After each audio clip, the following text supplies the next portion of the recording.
Hello and welcome to the Soundwave Podcast, music, technologies, stories, for people who love the art and science of listening to and enjoying recorded music.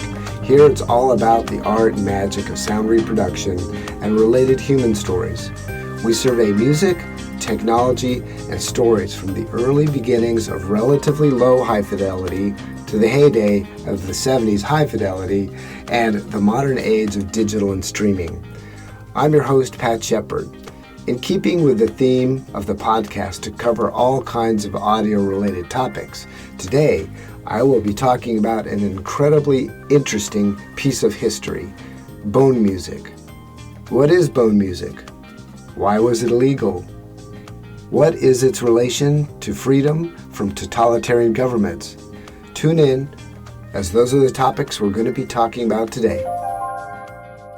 From a very young age of 13, I was blown away on many levels when I heard Rush's 2112, and then, rather serendipitously, had to read Ayn Rand's Anthem for English class in high school.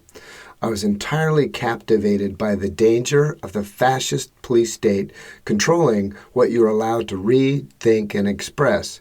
In fact, in that dark world, individuals had no name, no independence, and no values. Equality 7-2521 lives in the dark ages of a future where all decisions are made by a governing committee, all people live in collectives, and all traces of individualism have been wiped out.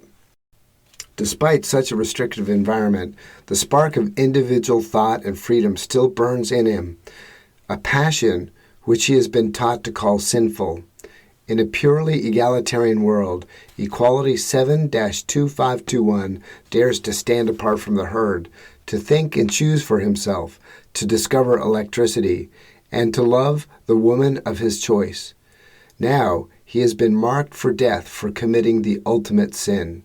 In a world where the great we reigns supreme, he has rediscovered the lost and holy word, I. Neil Peart's 2112 follows very closely to Anthem's story arc. In fact, he credited Ayn Rand on the album 2112, but later distanced himself somewhat from her philosophy in a Rolling Stone interview. In his story, the antagonists are the priests of the temples of Syrinx, who control every aspect of life after the elder race was banished from the planet. The protagonist discovers a guitar instead of electricity and holds this up to the priests of the temples of Syrinx as a boon to mankind, only to be angrily dismissed by the priests. The song ends with the elder race coming back to assume control of the Federation. Attempts to crush the human spirit throughout human history have failed because mankind always finds a way to resist and eventually topple the oppressive governments and dictatorships. That is the story of bone music. This first caught my eye when I saw an article from NPR, which was written way back in 2016 for All Things Considered. It starts out like this. Western music may have been changing the world in the 1950s, but if you happened to be in Russia, you were out of luck. State censorship was in full effect in the Soviet Union. And sneaking in, say, an American rock and roll record was close to impossible, but a few industrious music fans managed to find another way. I was instantly captivated by what this could all be about. The discovery of the history of so-called bone music was by accident. Stephen Coates, who leads the band The Real Tuesday Weld, stumbled on a disc-shaped X-ray film at a flea market, and he paused to wonder, is this an X-ray or a record? It was actually both. What he had discovered was a makeshift record etched into used X-ray film, which were playable just like a normal record on a turntable. This media had the added benefit of providing a fitting disguise for their contraband contents. Don't forget that during the post-World War II Cold War, the Soviet Union clamped down on any music or art coming out of the West that officials deemed as decadent or culturally corruptive. Latin rhythms, the mango, tango, were all forbidden.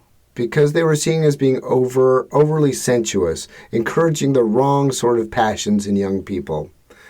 So, in the Bone Music story, we have our protagonist, who's actually a group of Soviet teens from a subculture called Stilyagi, who wore trendy and often loud clothing and who wanted to listen to Western rock and roll and jazz music. They couldn't openly have anything to do with music, so they had to find a way to copy and press the albums and then sell them. Listeners, likewise, had to brave back alleys and black markets to find this music that was pressed into the X-ray films. So why were X-ray negatives used? Well, it's not ostensibly because the X-rays bore the souls of the common man, but more simply because they were available and they did the job, as mentioned in a great article from Vice. X-rays proved to be a suitable medium. They were cheaply and easily, albeit illegally, acquired from local hospitals that were required to throw out the flammable sheets.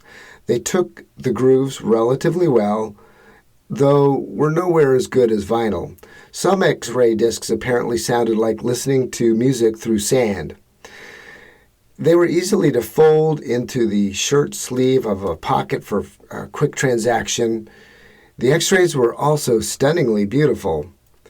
The Golden Dog Gang were caught selling the discs in the 1950s and were thrown into the Gulag until Stalin's death in 1953.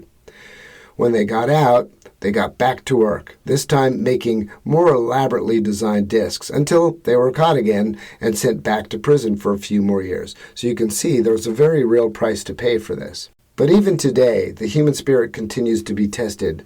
Even now, we have bands like Pussy Riot from Russia, whose members have been locked up for their anti-Putin messages. So art is one of the most powerful mediums for expression of human will against oppressive governments.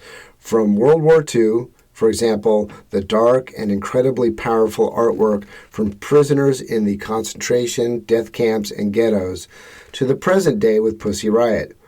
And whether you're talking Rush's 2112 or Bone Music from the Cold War, they are perfect examples of how the human spirit, freedom, and opposition to tyranny cannot be trampled forever. Eventually, people find a way to overcome. Well, that concludes another episode of the Soundwave Show. Hopefully you found this one interesting and useful. Don't forget to visit my webpage, thesoundwaveshow.com, where you can download this podcast. And as always, I have links to materials that I use in the podcast. In this case, I have some great sources, including NPR. I've got a link to the actual Stephen Coates book on this topic, Wikipedia, YouTube, etc., the Vice. So check out my webpage. A lot of great material where you can dig into this subject further.